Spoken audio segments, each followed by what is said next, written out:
26 qism.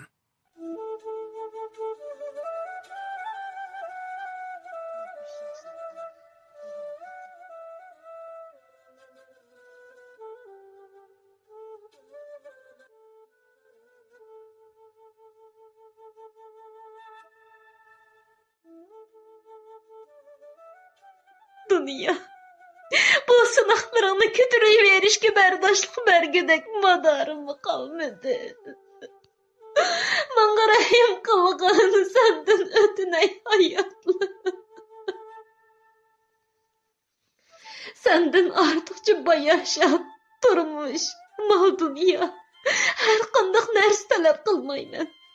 Fakat bana ata anamның, iki balamның halidan haber elip. İşletmen kudek güç kuvvet, salametlik, hatırcam turmuş ata kılsanlık kıpaya. Senden ötüney, şu küçükkine arzayımga bolsun yetkizgin hayat. Mangarayım kılgını senden ötüney hayatlı. Sarem şulanı oylap, özünün çaşlarını kamallığın içe, ün silip yığlap ketdi. Nevri açsı Raziyaның Saremge qarab içi ağrıp, ləvlərini çişlеген halda, onunğa hestaşlıq qılıp, qaygısığı jör boldi. Bir hafta 10 günge yaqin apsının qattiq ta'kidlashi bilan o'rnidan turmay, ayollar kasalliklari doktoru bergan yalliq qaytirish dorilarini ichib, xeylila asliga kelib qolgan Aliya bugun nihoyatda tetik holda o'rnidan turib, o'rinlarini yig'ib, uylarni yig'ishtirib etgandan keyin o'zining chiroyli kiyimlarini kiyib, chochlarini tarab, xeyli obdalla iskatiga kelib qolgan edi. Bugun o'quvchilarni maktabga yiqqan bo'lsa-mu, ta'til mezgili to'shib, maktabga yangidan yig'ilgan o'quvchilar 1-2 kun tozliq qilib, maktabning ichitishi atroflarini tozlab, sinf ichilarini tozlash mashg'ulotlarini ilib boradigan bo'lg'achqa, Sarem qizi Aliyaning yana maktabda atikachilik qilib, ig'ir chelaklarni ko'tarib, maydonga suv chechib yurishidan ansirab, maktabga borg'izmagan edi. Tushdan keyin bo'lganda, tuyuqsiz Aliyaning muallimi Shakila xonim Saremga telefon qilib, "Tinchlikmi hada, qanday ahvollari yaxshitirvatamlar? Aliyagilning mijozi yaxshidu. Uy ichida bir ish bo'lib qolmagandi. O'quvchilarni maktabga yiqqili 2 kun bo'ldi. Qarasam, Aliya maktabga kelmadi. Shuningga ansirab telefon urgan edim. Ata rasmiy yo'sinda dars boshlanib ketadi. Bo'lsa, Aliya qiz maktabga to'liq kelib bergan bo'lsa, uning o'rganish natijalari nihoyat yaxshi edi hada", dedi. O'tingan talaffuzda Saremmo Shakila xonim bilan, "Ha, tinchlikmi xonim, mijozlar obdan yaxshitirvatamlar. Sat bo'ldi xonim. Necha kundan beri Aliyaning oshqozon og'rib, bakli bearam bo'lib ketayotgan edi. Shunglashqa doktorxonaga ilib berib, asma astirib, endi sal yaxshi bo'lib qoldi. Ma'qul xonim, ati cho'qim maktabga boradi", deb bir muncha huzurxohlik aytib, telefonning ulnish knopkasini o'sdi. Sarem Aliyaning o'qituvchisi Shakila xonimdan kelgan telefon bilan so'zlashib, endi telefonni uzishiga, yana qaytadan telefonni sayrashga boshladi. Sarem xiyolida, balkim Shakila muallimning boshqa o'qtirib qo'ydigan gapi bor o'xshaydi deb o'ylab, aldirash kelib telefonni olgan edi. Bu qatim telefon urg'ini Aliyaning o'qituvchisi Shakila xonim bo'lmasdan, Mardonning o'qituvchisi Tursun muallim edi. Tursun muallim Mardonning matematika o'qituvchisi ham sinf mas'uli bo'lib, odatda bolalarga talabni nihoyatda qattiq qo'yadigan prinsipchan o'qituvchi edi. Ammo bolalarni o'zining farzandidek yaxshi ko'radi, ham kuyinadi. Her vaqt ularning dardiga darmon bo'lib turadi. Mardon bu to'liqsiz o'ttir maktabga o'qishga kirgan 4 yildan buyon izchil turda Tursun muallim sinf mas'uli ham matematika o'qituvchisi bo'lib kelayotganligi uchun Mardon bilan bir necha qatim suhbatlashish jarayonida ularning oila turmushini xil obdalla bilib qolgan edi. Shunglashqa Mardonga har doim kuyinadi. Mana Maktab o'quvchilarni yiqqili 2 kun bo'lsa-mu, azaldan o'quvchilarni ta'til to'shib, maktabga yiqqan hamon birinchi bo'lib sinfda paydo bo'lib, har qanday tozliq ishlari bo'lsin, maktab ichidagi faoliyatlarda birinchi qatorda turadigan Mardanning texichi maktabga kelmaganligidan bakli ajablanib, hayron bo'lgan Tursun muallim uning apsi Saramga telefon qilgan edi. Saram telefonni qo'liga elib, ekrandagi o'g'li Mardanning sinf mas'uli Tursun muallimning nomerini ko'rib, darhol esiga ololmay, sal ikkilinib turib ketgandan keyin ulanish knopkasini bosdi. "Vay, tinchlikmi? Kim o'siz? Kimni izlaysiz?"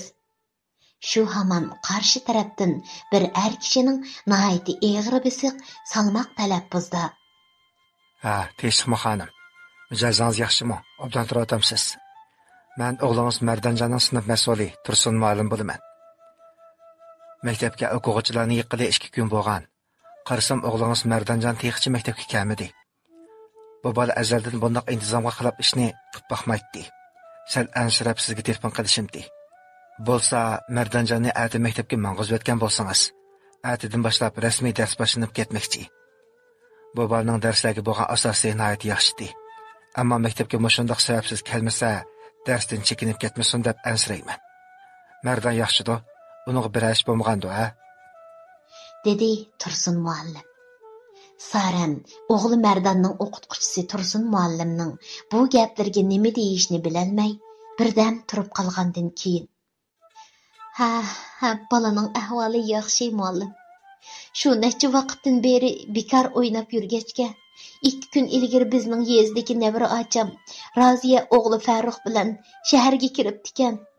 Mardan bu yerda bekor yursammi yurdikanman. Ta'til topshiriqlarimni ishlab tugatgan bo'lgandikin, yeziga chiqib, Roziya opamning dehqonchilik ishlariga Farruh bilan birga ozroq yordamlashay deb yeziga chiqib ketgan edi. Ma'qul muallim bo'ladi. Men telefon urib, darhol qaytib kelday. Sat bo'ldi muallim, sizni avar qiptimiz. Saram ashundaq deb Tursun muallimga bir muncha huzur xoliq qilib telefonni qo'ydi. O'zining qarab turib, muallimga yolg'on aytganligiga vijdoni kuyib, azobdan yuragi o'rtanib ketdi. Unda qilmaymi nima amal? Muallimga o'g'lim Mardan bu yurtni tashlab, Urumchiga qochib chiqib ketdi desinmi? Har qancha bo'lsa, uyda bo'lgan sharmanda ishlarni boshqalarga aytib yurgili bo'lmaydi-da. Saram birdan xiyolga petib, o'ltirib ketgandan keyin soatiga qarab qo'yib, aldirash kashlik tomoq qilishga boshladi. Chunki yana 1,5 soatdan keyin Saramning ishga mangdigan vaqti bo'ladi.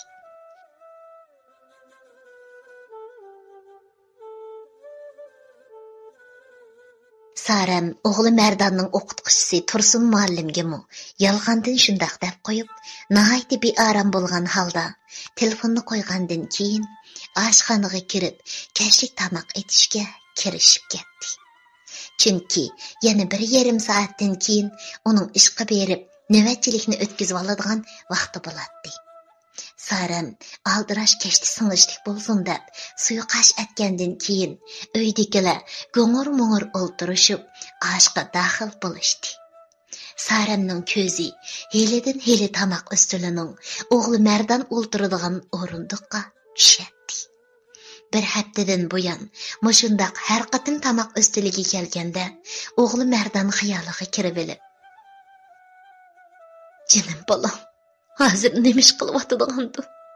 Nalarda tangriqab yuraydigandu? Qo'rsqoq issiq tomoq yeyaliganmidi?" deganlarini o'ylab, yeli g'aqqitang bo'lib, to'yib qilib, tomoq yegisimi kelmay qoladi. Otasi To'xta aka bilan opasi Busarixon qizining nima o'ylayotganini bilib, tushunib turadi.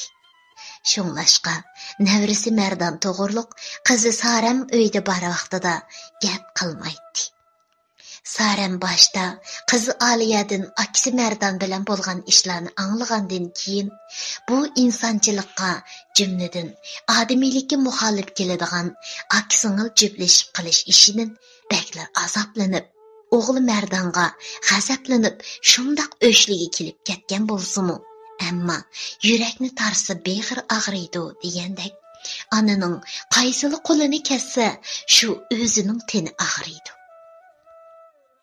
Qiz Aliyaning kelgusi hayotini nobud qilganligiga, uningdan shuncha nafratlanib tursa-mu, yanada yuragining bir yerida o'g'li Mardonni uyga qaytib kelsikan, nemali bo'lmasin, ko'z oldimda tursikan deganni o'ylab, har doim o'g'li Mardonni seg'inayotdi.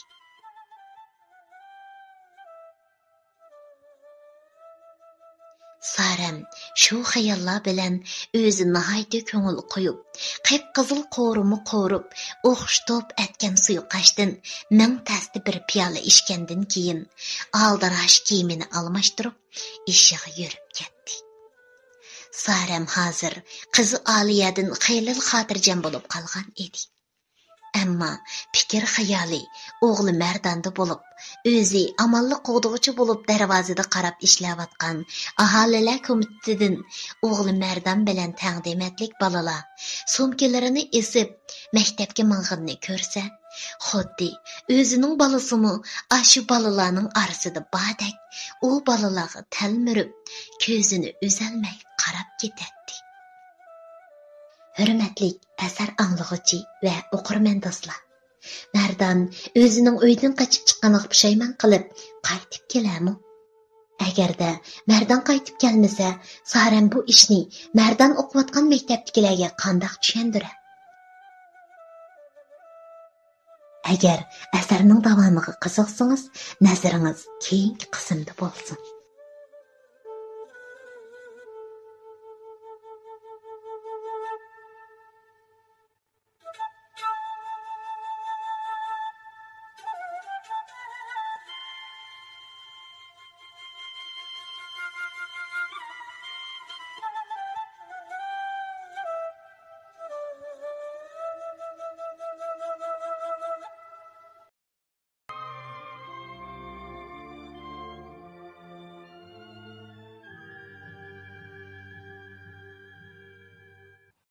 Yigirma 7. qism.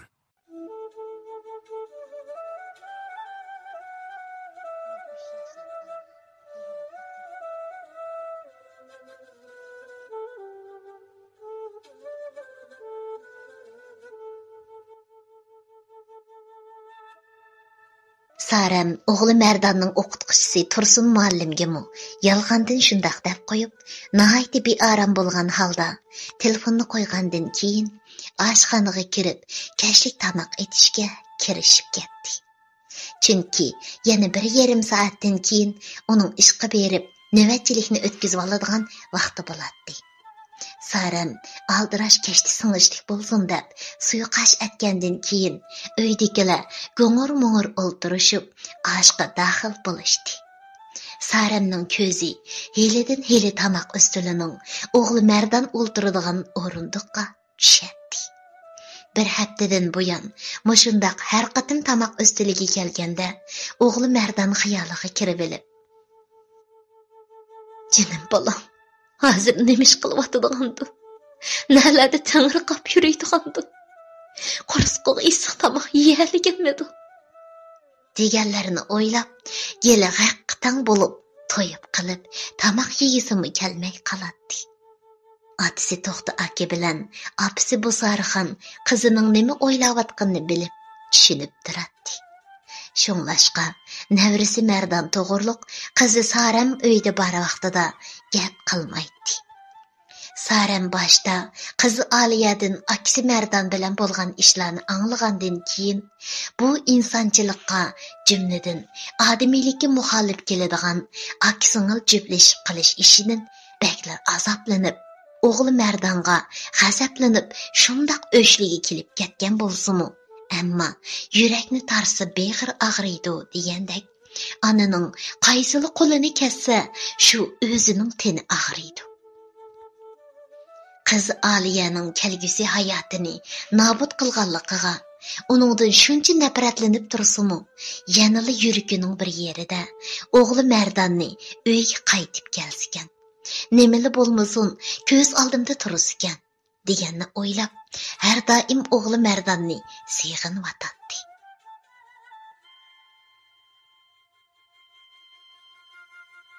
Sarem shu xayollar bilan o'zi nihoyatda ko'ngil qo'yib, qip-qizil qo'rimi qo'rib, o'xshitib atgan suyuqashdan ming tasdi bir piyola ichgandan keyin aldirash kiyimini almashtirib, ishiga yurib ketdi.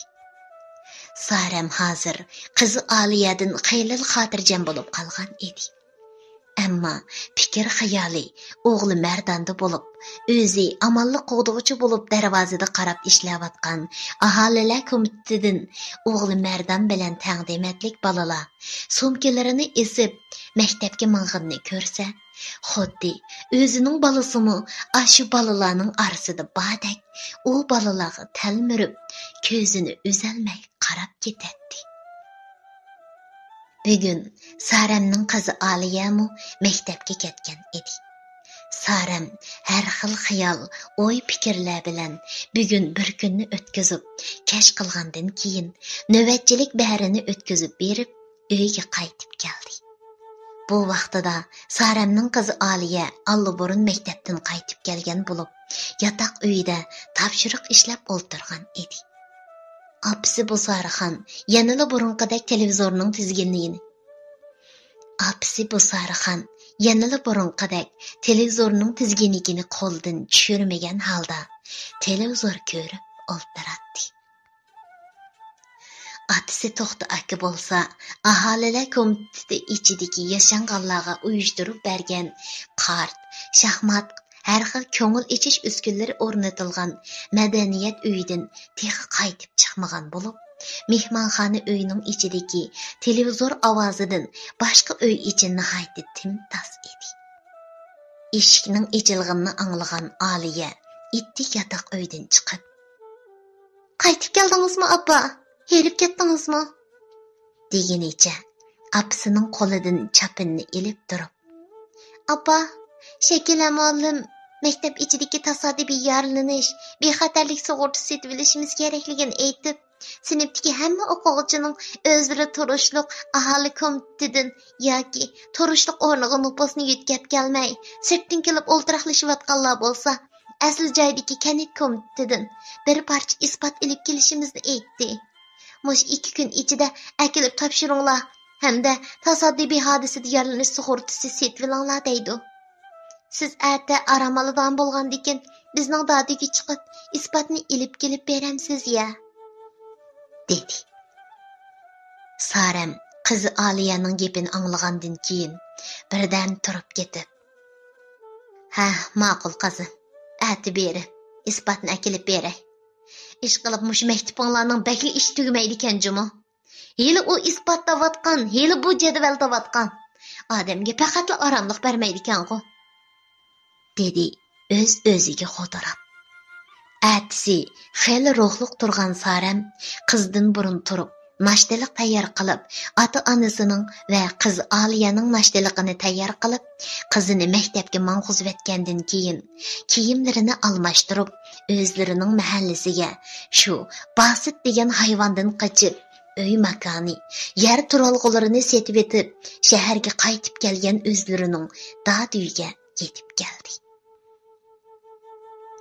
Sarem ko'cha do'qmishida avtobusdan tushib, mahalla aholilar komitetiga kirguchilik yo'lda uchirgan kishilarga nihoyatda qizg'in salom qilgan bo'lsa-mu, ammo u kishilar Saremga ajablangandek qarashib, bir-birlari bilan quloq yiqishib, nimalarnidir bir ishlarni kusurlashib turishadi. Yana ba'zilari Sarem salom qilsa, chiroylarini sat purishtirib, bo'ynini shaptul beqib, uning salomini ilik olmay, o'z ishlari bilan mashg'ul bo'ladi. Sarem hayron bo'lgan ham ajablangan holda, balkim necha yildan beri shaharga ko'chib kirib ketib, bu yerlarga ancha chiqib baxmag'achqa, bu kishilar mendan yosirab, shunda qilayotgan o'xshaydi, deb o'ylab qolgan edi. Ammo Sarem kanit komiteti ichiga kirgan vaqtida bir ish bilan u yerga kirgan yo'ldoshi Basitning tom qo'shnisi Zivarxon hadiga uchrab qolgan. Sarem azaldan uyda yo'ldoshi Basit tarafidan ig'ir tan jazosiga uchrab, tayoq yeb, ko'ngli og'rib, yig'lab dard to'kkanda, har doim Saremga tasalli berib, ko'nglini yasaydigan bu mehribon och sifatlik ayol bilan nihoyat qizg'in ko'rishish uchun oldiga ittik yugurib, uni quchoqlamoqchi bo'lgan edi. Ammo Ziverxon Saremni ko'rib, xuddi bir yuqumliq vabo kasalini ko'rgandek, o'zini darhol chatga ilib, "O, işte, nimanda qiladi? Odamni nas bostirib, mehnatini yo'qozib."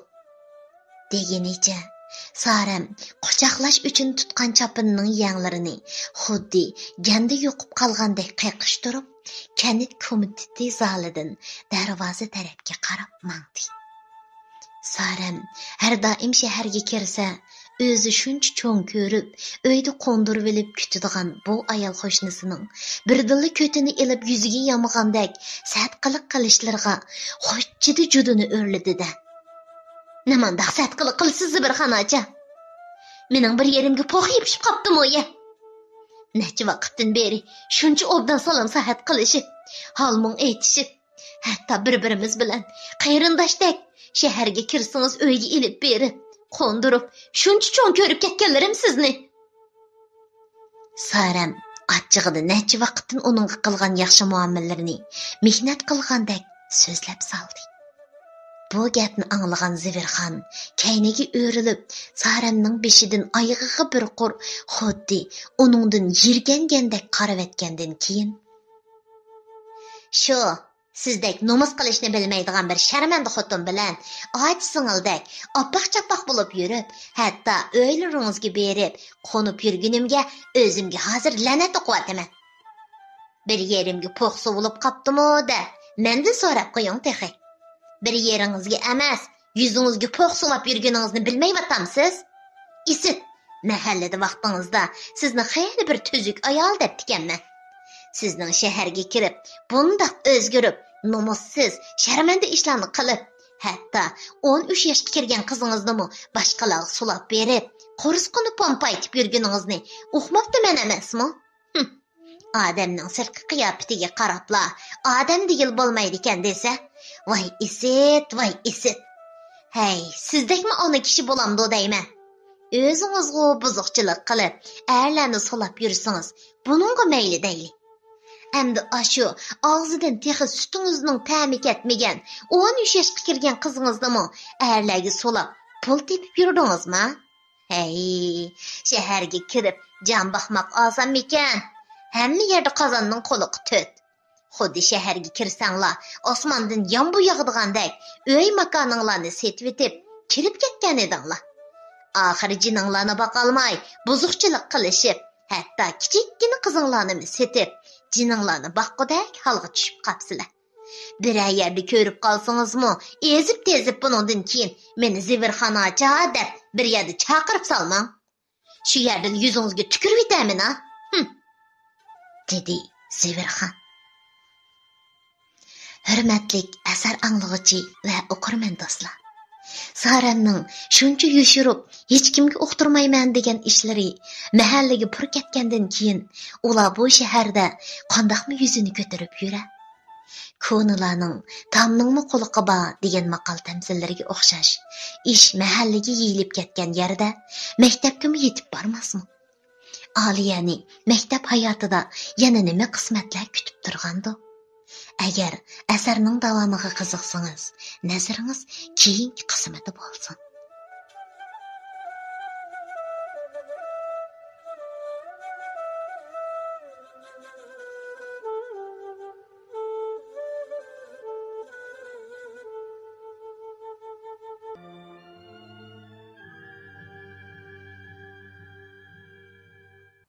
Yigirma 8-ci qism.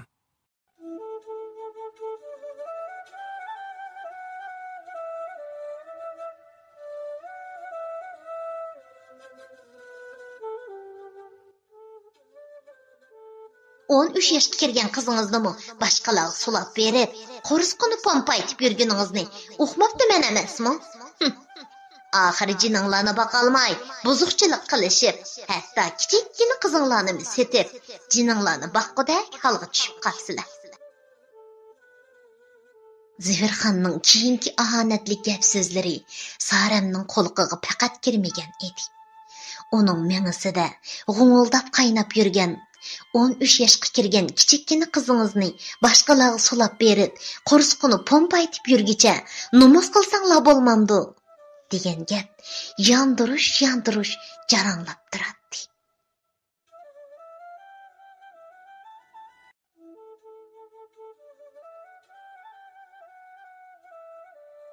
Saram endi hamma ishni tushungan edi. Balkim u ko'cha avtobusdan tushibla kishilarga salom qilgan vaqtida boshqalarning o'ziga qo'pol muomala qilishlarining sababini endi tushungan edi. Cho'qim kimdo birisi qiz Aliyaning homildor bo'lib, shaxsiy doktorning qishig'i berib, bola oldirgan ishini mahallaga jar selayotgan gap. Birdilla uning mengisi qo'yildab, qattiq chinqilib ag'rishga boshladi. U aholilar komiteti ishxonasining ichiga kirmay, kayniga o'rilibla bekatga qarab mangdi. Uning ko'z oldi qorong'ulashib, bu qatim bayotin kelgan vaqtida uningga boshqa kishilar qilgan muomaladek, umi hech kim bilan salomlashmay, xuddi boshqa kishilarni ko'rmagan udul bekat tarafga qaragan holda ketib-atdi. Saram ko'cha avtobusda o'ltiribmi, xayolida faqat bir odam, eng yaqin jon-jigar do'sti Havoxonni o'ylayotdi. Isib, ayol kishining do'sti bo'lmaydi-da. Nimada to'g'ri aytgan gapdir. Mening kichikimdan birga cho'ng bo'lgan. Hozirgacha sirdishib, mungdishib kelayotgan zakki odishim, mushundoq yuzimga poq surkab, meni sharmanda qilib yursa. Bu dunyoda ishangida kim qoldi endi? Qizim Aliyaning bo'yida qilib, shaxsiy doktor ayolning uyida qo'rsqidagi bolani oldirib o'tganimizni faqat men, qizim Aliya, jon-jigar do'stim Havoxonni biladigan tursa, qizim o'zining ishini o'zi sog'ay qilib aytib yurishi mumkinmi? Cho'qim Havoxon degan jumboqning qilgan ishi. Ha, sen do'stim bo'lib qoldingmi? Mushu qilganlaringga sening oldingda qizlaring bor. Hassilab zar-zar yig'laysan qo'teqi. Saram ashundaq deb o'z-o'ziga so'zlab, tishlarini g'uchurlatib o'ltiradi. Avtobus ichidagi kishilarga bosh ko'tarolmay, nomusdan yerga kirib ketgudak bo'lib, aran uyga qaytib keldi. Ammo Saram o'zlarini gumon qilib, binodan tushib saqlab turib, hamma ahvolni aniq ko'rib anglab olgan Zuvanda g'ayvatxo'r Sofiyani bir xayoliga keltirmagan edi. Xuddi gumon aqlni kesadi degandek, do'sti Havoxondan 100% gumon qilgan Saram achchiqdan o'z go'shini o'zi yegudak bo'lib, uyga qaytib kelgan edi. Ammo Saram uyga kelibla eshikni ichib, yotoq uyga kirib, yotoq uyda o'zini karvatga tashlagan holda boqildab, yig'lab, eqibli ketgan. Saramning apsi Buzarxon ana nima qilarini bilmay, qizi Aliyadan shuncha so'rabmi, nima ish bo'lganligini bilolmay, tit bo'lgan holda o'ltiradi.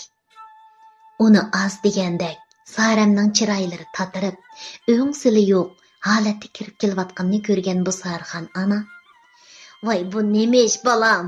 Bizning oilaga ko'z tekkanda ish bo'ldi-ku. Nevram merdan tuyuqsiz yo'qab ketsa, uni az degandek, Aliyaning salomatlik degandek yaxshi bo'lmasa, uning ustiga bugun sen Aliyaning tasaddibiy hodisa sug'urtasini bejirish uchun dadi ahalla komitetiga isbot olg'ili uydan chiqib ketib, uzoq qolmayda bu qiz unsilib yig'ilgan holda uyga qaytib keldi. Uning ichidan ezilib yig'lashlariga bardoshlik berolmay, zodi nemish bo'lganligini so'rasam, menga javob bermay. Jinim mama, mendan gap so'rama. Men butunlay tugashdim. O'lib ketsam bo'lmamdi. Deb, necha soat bo'ldi mushundoq yig'lab yotqili. Endi qarasam, sening chiroyingning ko'rgichiligi yo'q. Nimandaq chiroylaringlarni samandek sarg'aytib kirib kelisizlar deyman. Zodi sizlarga nima ish bo'ldi? Menga bir uchiqini aytqina bolam. Bu Sarxon ana shundoq deb yig'lab turib, qizi Saramdan so'radi. Saram apsi bu Sarxon anaga nima deb javob berishni bilolmay, chiroyiga majbur kulgi yugurtishga urinib, jilmayib qo'yib, "Apa, hech ish bo'lgan yo'q. Ansirmagina. Shu ahtiyos pasli kirib qolg'achqa. Sahra yerida sal to'p-tuman, chang-tuzan qaynab turdi emasmi? Shuningga chiroylarim mushundoq bo'lib qolgan gap. Aliya qizni yig'lab qaytib keldi dedingmi? Zodinim bo'lgandi bu tantaq qizga. Balkim savoldoshlar bilan bir narsa deyishib qolgandi apa. Kichik emasmi? Ha desa chaqchaqlashib, qizlar o'zaro bir narsa deyishib qoldigan ishlar maktabdagi odatdagi ish-ku apa. Men kirib qarab baqaya. Xotirjam bo'lg'ana, ansirma apa. U shundoq degenicha yotoq uyning eshigini ichib, qizi Aliyaning yiniga kirdi. Aliya apsi bu Sarxon ana aytgandek karvatda dum yetib, boqildab yig'lab, izadab turadi. Saram asta qizining chochlarini silab, nihoyat muloyimlik bilan: "Nim bo'ldi qizim? Tex maktabdan tushlik chiqdi, vaqtingla bo'lmagan edi-ku. Nimishqa maktabdan qaytib kelding? Nim bo'ldi sana? Birasi bir nim dedimi?" Aliya beshini ko'tarib, apsining quchqig'i o'zini tashlab, texmi unsilib yig'lab ketdi. "Canım apa, qilib qo'ygan ishimning bundoq og'ir badal to'latadiganligini, ta'siratga azobda qattiq pushaymonga qo'yadiganligini o'ylab boqmabdiman. Men endi qandoq yashayman? Qaysi yuzim bilan maktabga berib o'qiyman?" U shundoq deb texmi qattiq yig'lab ketdi. Saram quchog'ida xuddi to'gining botliqidek tilg'inib yig'lab turgan qizi Aliyaga ich og'ritgan holda chochlarini silab, sal tushunmagan talaffuzda: "Gapingni sal ochiqroq aytqina qizim. Zodi sana nima ish bo'ldi? Atdigan seni bir chiroyli maktabga mang'uzbassam, men yezidan qaytib kelguncha birdamda nima bo'lib ketganing bu?"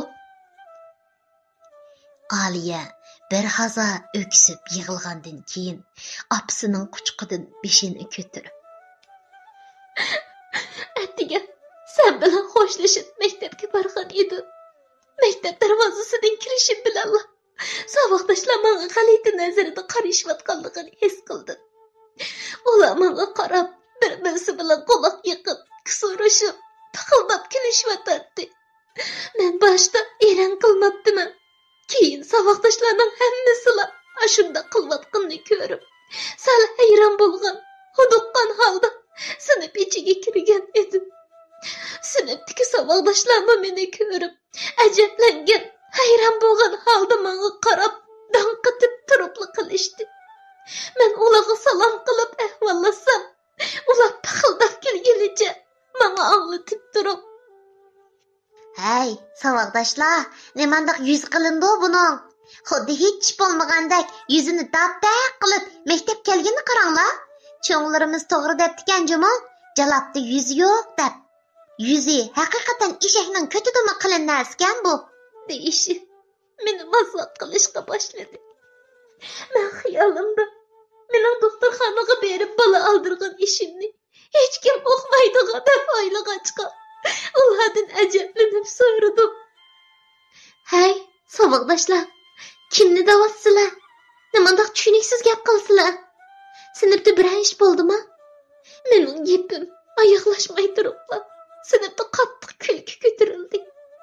Uninggacha faqat ichida gap pishirmaydigan Gulpiya ismli saboqdosh ittik oldimga kelib, boshdan oyog'imga bir qur qarab etib: "Hey, Aliya, nimandaq hilgarlik bilan xufsallik qilsan? Sening bu qilib qo'ygan sharmanda ishingni hech kim bilmaydi deb o'ylaganmidim? To'lim afsus, bekor yushirib avar bo'lma. Bizning sinf tugul, maktabdagi hamma o'quvchilar sening 14 yoshga kirmay turib, qursqingda qilib, homildor bo'lib qolganligingni, shaxsiy doktorxonaga berib, bol oldirganingni hammasi bilib ketdi. Hey, numus qilsang bo'lmamdi deyma. Mushtumdek qilib turib, mushundoq sharmanda ishni qilib yurgicha. O'zingning jinig'imi iching og'rimaydigan desa? Hey, bol tushirsa, beglik jafoliq bo'lamdikan. Qandoqmi bardoshlik bergansan? Biz anglab, badallarimiz tikanlashib ketdi. Hey, qurisqinga o'ndirib olgan bolaning otasi zodi kim u? U boyvachchidan necha pul olgan edi? Asli sahrodan kelgan qizlarni bo'sh chaqlig'il bo'lmaydi ekan jumu. Ular shundoq deyishib, to'shma-to'shdan menga hujum qilishga boshladi. Ularning haqoratli gap so'zlarini anglab, ko'z oldim qorong'ulashib, bu yerda ortiq turg'udek majallama qolmagan edi. Shu hamon sinfdan o'qdek yugurib chiqqanimcha maktabdan qaytib keldim, oppa. Men qandoq qilaman? Asli siz gaz o'choqni ichib o'tib, meni o'zimni o'ldirman deganda, sizni sib qichqirib o'tib, men o'lib tegsam bo'larkandi. Men endi bunimizga qandoq chidayman? Asli Havoxon bilan Saram qizi Aliyani ilib borgan shaxsiy ayol doktorining uyida uchrashib qolgan Sofiyaning qizi Rahilamu Aliyala o'qiydigan maktabda Aliya bilan parallel sinfda o'qiydi. Shu vajidan apisi Sofiya mahallalarga jar silib yurgan bu qiziq nuqta so'zlarni qizimu maktabga so'rab kelib, o'zining sinfidagi o'quvchilarga yeyvatgan va o'zi bilan parallel o'qiydigan Aliyaning saboqdoshlariga bu haqda so'z cho'chak qilishdan yanmagan edi. Qizi Aliyadan bu gaplarni anglagan Saramning ko'z oldi qorong'ulashib, put qo'lida jon qolmagan edi.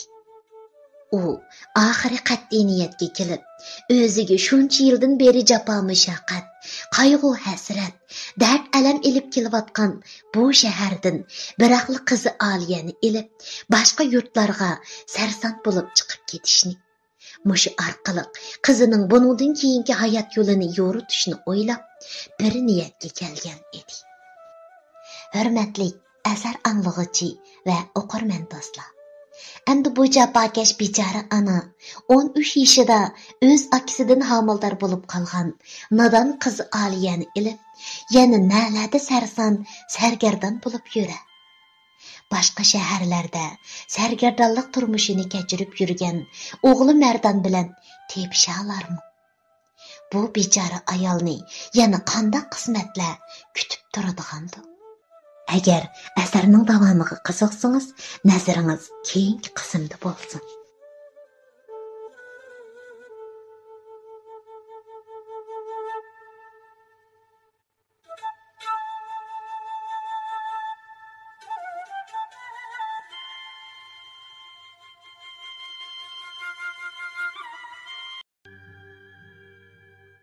Yigirma 29 qism.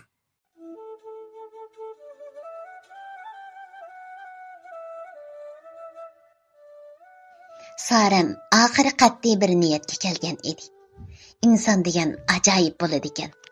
Ba'zida o'zining o'tida kuyib, suyidi eqib, shuncha sakpari bo'layotgan ota-onasiga shundoq bag'ritoshlik qiladi-ki, ularni hayot turib tashlab ketganda, ularning o'zidan ansirab, ko'zlaridan qon yosh to'kadiganligini, keyingi turmushida o'zidan boshqa yo'lanchigi yo'q, qanday kunlarga qilishni o'ylabmi qo'ymagan holda ota-onadan voz kechib, shu farzandning baxti, farzandining kelgusi uchun o't dengizga sakrashga, shu suyumlik yashagan ota-onasini, yaqinlarini, jumladan o'zini bag'rida papilab o'stirgan ona yurtini tashlab, boshqa shaharlarda sarson bo'lishga rozi bo'ladi ekan. Mana Sarammu o'zining yolg'iz bolaligini, 70 yoshdan oshgan ota-onasining buningdan keyingi turmushida qanday qismatlarga qilishini o'ylabmi qo'ymay, farzandlari uchun, farzandlarining keyingi baxtini o'ylab, bu yurtni tashlab, qizi Aliyani ilib, jimjitlik ketish qaroriga kelgan edi. Shuning uchun Saram o'zining uyini tashlab, qizi Aliyani ilib, boshqa yoqqa yurtlarga sarson bo'lib chiqib ketadiganligi to'g'riliq. Ota-onasiga bir eg'iz tinib qo'ymay, o'zining va qizi Aliyaning bir nechqur kiyimini chamdonga selibla, qizi Aliyaning qo'llaridan mahkam tutgan holda udul uzun yo'lliq avtobus bekitiga mangdi. Saramning pul amonat kartasida 3000 yuandan ko'proq pul bor edi. Necha yildan buyon u o'zining 1100 yuan olgan maoshiga tayinib, bu oilaning yemak-ichmak, tok, suv, par, un, yog', guruch, say, ko'ktat, uydagilarning kiyim-kechaklari degandek turmush lozimatliklarini ko'targandan sirt, azroq ishinsila nihoyat iqtisodchanlik bilan bankiga as-astin amonat qo'yib minglatgan edi. Ammo mush 3 yildan buyon atasi To'xtaxon aka bilan apisi Bo'saram xonning qon besimi o'rlab, hadisi doktorxonaga kirib, balnist yetib qolganlik sabab bilan uningdan sirt doktorxona tekshirish natijasida ko'rsatilgan qonda may haddidan ziyoda o'rlab ketibdi.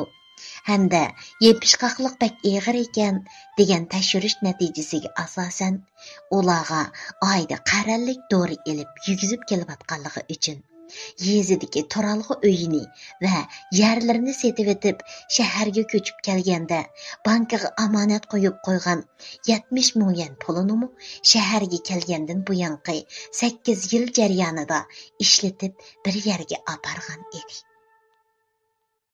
Mana endi Saram shu oyda oladigan 1700 yuan ozg'ini maoshidan azroq ishindirib, bankiga omonat qo'yish u yoqda tursin, u oydan bu oyga qarzdor bo'lib qolg'ili orolli qoladi. Mana mushunda qilib yuribmi, yaxshi kunning yomoni bo'lib qolsa, lozim bo'lib qola deb 5000 yuandak pulni omonat kartada neri qilib saqlab qo'ygan Saram buningdan bir hafta ilgari qizi Aliyaning qursuqidagi homilani oldirish uchun shaxsiy doktorga 1500 yuandan ko'parak pulni xashlayotganligi uchun mana endi 3500 yuandan oshiqroq pul qolgan edi. Saram udul uzun yo'lliq avtobus bekitiga yetib kelib, bilet elish ko'znikiga borgan edi. Ammo tushdan keyin Urumchiga yo'lga chiqadigan avtobus bileti allaburun setilib tugagan bo'lib, mashinami yo'lga chiqadiganga tayyor bo'lib qolgan edi. Saram nihoyat tit bo'lib turganda, aldirash uning yeniga 25 yoshlar atrofidagi bir yigit kelib, "Ada, Urumchiga boradigan o'xshamamsiz. Qarsam avtobusga ulguramay beklar titib bo'lgandek qilsiz. Amsa bundoq bo'lsin. Mening mashinamda Urumchiga chiqadigan 2 yo'lovchi bor edi. Yana 2 odam bo'lsa mamaqchidim. Agar qizingiz bilan ikkinglar mening mashinamda o'tirsanglar, bo'ldi. Sizlardan avtobus bilet bahsi bo'yicha pul olay. Mashinamdagi yo'lovchilarni saqlab berib xafa bo'lib ketdi. Agar ma'qul ko'rsangiz, hozir mingib ketatdiq. Yanalar siz paydogan bo'lsiz ada. Kichik mashina cho'ng yo'lovchilar avtobusga qaraganda manzilga xeyli burun yetib bordi. Qanday qilsiz? Mashinamda o'tiramsiz?" deb so'radi shofir yigit. Saram bu yigitning gapidan bakli xushal bo'lib, "Bu degan gapingizga menga mayda kaqdi ukam. Ammo mashinangizdagi yo'lovchilar ermi, ayolmi? Men qizim bilan ikkimiz mashinangizda o'ltirsak, sal xotirjam bo'la olmaydi ekanman", dedi.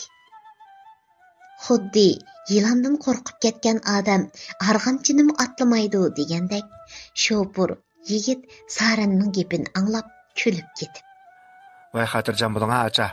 Mashinamdagi yo'lovchilar yashangan mo'ysibit ayol, yoshga cho'ngroq tag'a hadilar. Ular uzun yo'lliq avtobusga chiqsa, to'la choy qilib yaram bo'lib ketamiz deb mashinamda o'tirgandi. Ammo ularni saqiltayverib, men sal xijil bo'lib qoldim. Undaqda akilanga chamdaningizni mashinaning kayniga silib o'tay. Qani yuringlar acha. Avu kumush ranglik mashina, mening mashinam shu." Shofir yigit shundoq deb Saram bilan Aliyani orqaga silib, ularning chamidinini ko'tirgan holda ittik mashinasining qashig'i ilib mangdi. Yigitning aytganidek mashinaning ichida 65 yoshlar chamisidagi nihoyat salobatlik, sochlari oqarib ketgan, ko'zlaridan mehribonlik, kuyumchanliq to'kilib turadigan bir tag'ash bilan 60 yoshlar atrofidagi ko'zoynak taqagan, chechini chiroyliq qisqa bo'dra qildirib olgan, qarashdilla pensioner o'qituvchiga o'xshaydigan bir ayol o'ltiratdi. Sarem shundala yigitning rost so'zlaganligini bilib, xotirjam holda mashinaga chiqib o'ltirib, yenidagi hamsafar yo'lovchilardan oddiyli tinchlik so'rashib, mashina yo'lga chiqib ketdi. Aliya texichi o'zlarining nega boradiganligini bilolmay tengirqab turgan edi. Şoför yigitning apisining qo'lidagi chamdanni ilib, o'zlarini mashinaning qishiga ilib kelgandila, andin yurtni tashlab boshqa yerga boradiganligini his qildi. Mashina bekatdan chiqib, kengri ketgan shahar yo'llarini, qator-qator manzara daraxtlarni, egiz binolarni kaynida qoldirib, oxiri keng soy yo'liga chiqib ketyotdi. Mashina ön alg'isidan bo'lsa, Sanavar Tursunning yurishlik naqshalaridan Akboz Atin degan naqsha kelyotdi. Mashinaning yenik chayqalib mingishi, mungluq muzika ichida bir jup mo'ysipit ko'zlarini yumgan holda aytavur uyquga ketdimi yoki munglanib o'ltiribdimi, tushuniksiz bir tarzida ko'zlarini ching yumgan holda orqaga yo'linib o'ltiradi. Naqshini anglab, birdilla Saremning bo'g'ziga achchiq yig'i kaplashib, ko'z chanoqlarida yosh leg'irlab qolgan edi. Şoför yigit mashinaning kayni o'rindiqiga to'g'irlangan aynakdan Saremning ko'zida tashayli deb qolgan yoshni ko'rib qoldimi qandoq? Darhol naqshining temisini o'zgartdi. Shundala Sarem o'ziga kelib, dariza tarafga qarab, ko'z yoshlarini surtib keyin dariza sirtiga, keng sayliqqa qarab, xayolga cho'kib ketdi.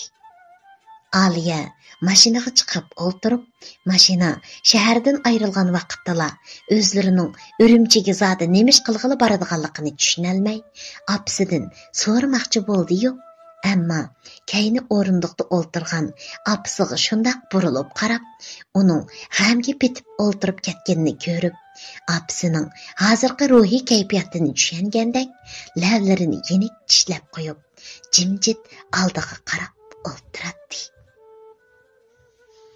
Ular o'ltirgan kichik mashina yarim soatdek manga-mangmayla, ularning oldida yo'lga chiqqan cho'ng yo'lovchilar avtobusini kaynida qoldirib, avtobusning yenidan qo'yundek o'tib ketgan edi. Şoför yigit o'zidan maqtangandek aynakdan Saremga qarab, "Ha, qanday acha, rastlabdimanmi? Boradigan manzilingizga mashina muddatdan burun yetib boradigan bo'ldi. Ha, rost acha, sizlarni naga olib qo'yman. Bu tog'am hamamlarning uyi Sandonbi atrofidagi o'rtoq rayonda ekan. Siz Urumchiga tuqqa yo'qlab mandingizmi yoki boshqa bir ish bijirgili chiqib ketyapsizmi? Gap so'zingizdan qarsam, mushu shahardan o'xshaysiz." dedi şoför yigit. Shundala Sarem o'zining Urumchiga borsa, nega tushadiganligini o'ylashga boshladi. Asli Sarem qizi Aliya maktabda boshqalardan eshitgan ahonatlik so'zlar bilan o'zining mahallida boshqalar tarafidan haqoratlanib aytilgan ahonatlarga bardoshlik berolmayla uyini tashlab mangan edi. Endi şoför yigitning "Nega borasiz?" degan gapidan keyinla o'zining zodi nega boradiganligini o'ylashga boshladi. Hurmatlik asar anglag'uchi o'qirman. Sarem o'zining yurtidagi ahonatlarga bardoshlik berolmay, beshini bulg'apla qizini ilib, o'ziga notanish bo'lgan bu cho'ng markaziy shaharga kelib, yana qanday qismatlarni beshidan o'tkiza. Agar asarning davomiga qiziqsangiz, diqqatingiz keyingi qismida bo'lsin.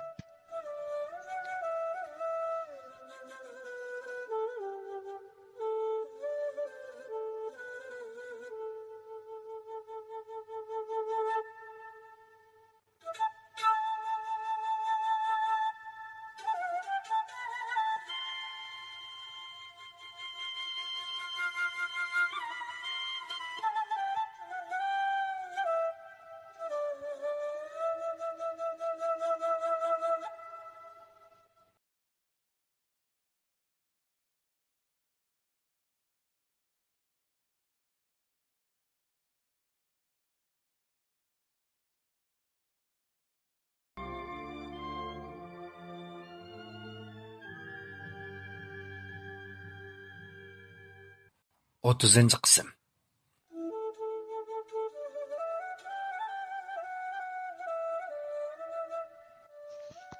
Sarem özünün yurtidan qizi Aliyani elib qaçıp chiqqan bilan özünün Örümchidek taraqqiyotda uçqandek mengvatqan bu cho'ng shaharda nagi berib, nada to'xtaydiganligini, bu cho'ng markaziy shaharda beshiga yana nima qismatlar keladiganligini bilmaydi.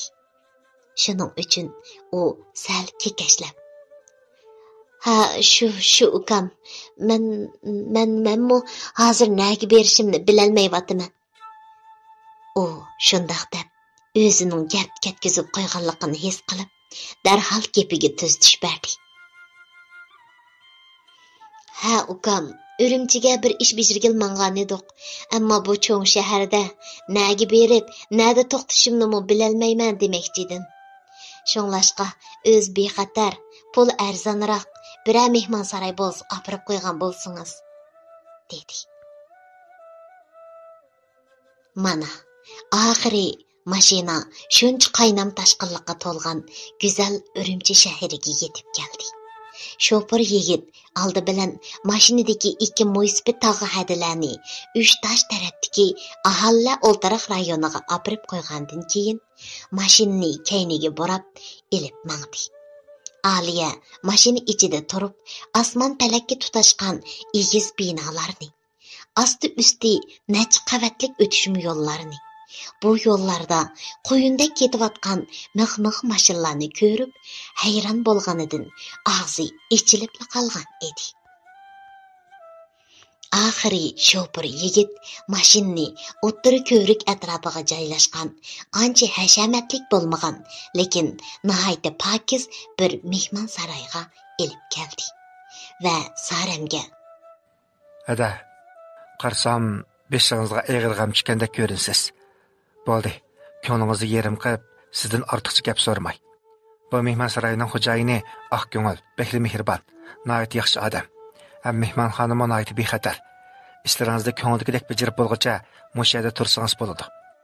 Men bu mehmonxonaga nurg'on qatim xarida ilib kelgan edi. Men sizni elib kirib, arzon so'mlik yotoq o'rlashtirib qo'yay", dedi mashinaning kayni kuzupini ichib, Saremning chandini elib turib. Sarem bu yigitning mehribonligidan, xuddi o'zining bir qursa qarindishidek kuyunishlaridan suyungan holda: "Rahmat ukam, men qilgan yaxshiligingizni haslab ko'rasiz. Xuddi o'z qarindishimdek menga mehr yetkazdingiz", dedi nihoyatda hayajonlanib turib. Ular mehmon saroy ichiga kirganda mulozimat supisida odam yo'q bo'lib, bu mehmonxonaning ichi nihoyatda timtas, jimjit edi. Shoför yigit ichi tarafga qarab: "Odam bormi? Voy, odam bormi? Mavlon tog'a, qanisiz?" deb chaqirgandala mehmonxonaning ichi tarafdan: "Ha, mana keldim", degenicha 60 yoshlar chamisidagi xeyli obdalla at ilib semirib qolgan, oq yuzlik, ko'zlari yo'g'on, kulib turadigan bir kishi ko'nglikining yanglarini jayniki bilan tang turib holda chiqib keldi. "Voy, tezmi ukam, qandoq mijozingiz yaxshi turyotamsiz? Harmay kelgansiz", deb shoför yigit bilan nihoyatda qizg'in salomlashib ko'rishgandan keyin Sarem bilan qizi Aliyaga kulimsirab boshlanishib salom qildi. "Ha, tezmi aka, shu sizni yod etib yana kelib qoldim-ku. Bu acham bilan singlimni bexatar yotiqingizga o'rlashtirib qo'ygan bo'lsangiz, balkim bir necha kun turib qolish mumkin. Ammo bularning bexatarligiga mas'ul bo'lsiz Jimo aka. Sizga men bek ishonaman. Sizdan bu mehmonxona yotiqingiz nihoyat bexatar. Shundoq bo'lsa-mu deb qo'ydim aka." Andin xo'jayinga yaqinroq kelib, ovozini sal tuvan qilib: "Yana bir ish aka. Bu achamning bishiga azroq ish kelib, bu shaharga musofir bo'lib kelganda qiladi. Shunga bularni eng arzon, ammo muhiti yaxshiroq yotiqingizga o'rlashtirib qo'ygan bo'lsangiz. Bular uncha tavu nozuklardan emas. Shu sal yeni bo'shroq", dedi. Mehmonsaroy xo'jayini shopur yigitning gapini anglagandan keyin Saram bilan Aliyaga qarab, ularning nihoyat oddiy sodda kiyingan turqini ko'rib, ma'qul uka, ma'qul, chataq yo'q. Eldan elga nab tegmisi tab deydigan gap bor. Sizning qarindishingiz mening singlimga o'xshash, ha? Ulardan xotirjam bo'ling, ha? xo'jayin shundoq deb Saramga qarab, singlim, kimligingizni chiqarib beramsiz, tizimlab qo'yay. Rost, sizlar bir qancha kun turib qolamsizlar? deb so'radi. Saram birdan turib ketib, shundoq aka, bu shaharga andili keldik. Bir yerdan o'zimga muvofiq qilg'idek ish tepib, ondan arzonroq turalg'i uy ijaraga ilvog'icha mush yerda turib qolamiz, dedi. Xo'jayin Saramning gapini anglab, darhol shopur yigitga qaradi. Shopur yigit shundala Saramning bayatdan mashinada mo'nglanib, g'amga petib ketganning sababini tushungandek cho'nqur xursinib qo'yib, xo'jayinga qarab, afsuslangandek beshini chayqab qo'ydi. Mushu yoshga kelgicha beshidan nurg'un issiq sovuqni o'tkazgan, ko'pni ko'rgan bu xo'jayin ko'z oldidagi ayolning beshiga birar g'am qayg'u tushib, chorsizlikdan bu cho'ng markaziy shaharga kelganligini shundala his qilib yetgan edi. Shunglashqa eng arzon bo'lgandimi 100 ko'ydan ichib berayotgan mehmonxona yotiqini Saram bilan qizi Aliyaga 50 ko'ydan ichib berdi. Shopur yigit Saram bilan qizi Aliyani bu xo'jayinga topshirib, xotirjam bo'lgan holda ular bilan xo'shlashib, yana yo'lovchi xaridor elib, o'zlarining yurtiga qaytish uchun bekatga qarab yurib ketdi. Saram qizi Aliya bilan xo'jayin yo'l boshlab elib mangan ikkinchi qavatdagi bek cho'ng bo'lmasimi, 2 karvat qo'yilgan, nihoyatda pokiz saramjallashtirilgan bir yotoqqa kirib, o'rinlashib, o'zlarini karvatga tashlagandala, andin atigan o'zining yeziga chiqchilik nashti qilganligini, taki hozirgacha og'ziga bir narsa solmaganligini o'ylab, qo'rsiqi ko'krab etishga boshladi. Bu vaqtda Aliyamu endi opsiga qo'rsiqining bak ichib ketganligini aytay deb turgan edi. Saram qizi Aliyaga, "To'ra qizim, pastga tushib, bir oshxonadan ozroq tamoq yeb, andin obdan aram olayli." Mehmonsaroy xo'jayinimi xeyli yaxshi odamdek qiladi. Ata, shu odam bilan so'zlashib, arzonroq uy ijaraga ilishning amalini qilay. Undan keyin sening o'qish ishingni o'rinlashtirayli. Andin o'zimga muvaffaq qilg'udek ish tepib olay, dedi. Ola aldirash birinchi qavatga tushgan vaqtida Mevlan xo'jayin yoshqini bir jup ayolni yotoqqa o'rinlashtirish uchun kimligini tizimlash rasmiyatlarini o'tayotgan edi. Aliya bilan Saram mulozimat supisining yon tarafiga qo'yilgan kirisloga kelib, uzoq o'ltirmayla xo'jayin oldidagi yosh ayolning yotoqda yetish rasmiyatlarini tugatib, ularga o'rinlashadigan yotoq nomerini aytib bergandan keyin mehmonlar ikkinchi qavatga qarab mengishdi. Shundala Mevlan xo'jayin Aliya bilan Saramga qarab, "Voy, ukam, sirtqa chiqadigan o'xshamamsizlar?" deb so'radi. Saram ancha bir gap agitib yurmayla, "Shu aka, yo'lga chiqqichilik aldirab qo'rsiqimizga tuzuk tamoqni yeb olmabdi ekanmiz. Hozir qo'rsig'imiz ichib ko'krab ketdi. Mushu atrofda bir oshxona bormidi? Sizdan so'rab baqayli deb saqlab turgan edik", dedi. "Ha, mehmonsaroyning so'l tarafiga burilib 50 metrdek mansonlar bir kichikroq oshxona bor. Ammo tamoqlari alomat o'xshaydi. Pulimi nihoyat muvaffaq. Shu oshxonaga berib g'izlanib kelsanlar bo'ladi." Saram Mevlan xo'jayinga rahmat aytib, qizi bilan u odam ko'rsatib qo'ygan oshxonaga kirgan edi. Oshxona kichik bo'lsa-mu, xaridorlari nihoyat ko'p edi. Ular oldiga choy ilib kelgan mulozim qizga o'zlariga 2 qacha xo'yman ilib kelishini aytib, 5 minutdek saqlagandan keyinla kutkuchi mulozim qiz patnosga silib o'xshagan 2 qacha oshni ko'tarib keldi. Saran bilan Aliya nihoyatda ishtiho bilan tamoqni yeb bo'lib, mehmonxonaga qaytib kirdi. Aliyaning kechlik tamoqdan keyin bu go'zal markaziy shaharning rangarang chiroqlar ostida jo'lalanib turgan esil manzarasini tomosha qilish uchun birdan ko'cha aylang'usi kelgan edi. Ammo apsi Saramning bugun bir kun yezidagi mahalla komitetiga chiqib kelgicha charchab qolganligidanmi yoki o'xshagan issiq qo'yman oshni ichib ezilib qoldimi, harduq yetib qolgandek qizi Aliyaning "Opa, nimandoq go'zal shahar bu? Birdan aylanib tomosha qilsak bo'lmamdi?" deginiga "Bo'ldi balam, bugun kirib aram olayli. Bundan keyin tinchlik bo'lsa, texi ko'p tomosha qilib olsan bu shaharni" deb qo'lidan tortib mehmon saroy yotqiga elib minishi bilan amalsiz kirib ketishga majbur bo'lgan edi.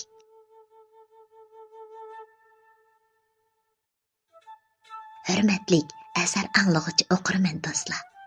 Saran shuncha cho'ng markaziy shaharda o'ziga bir kishilik xizmat ish topalarmi?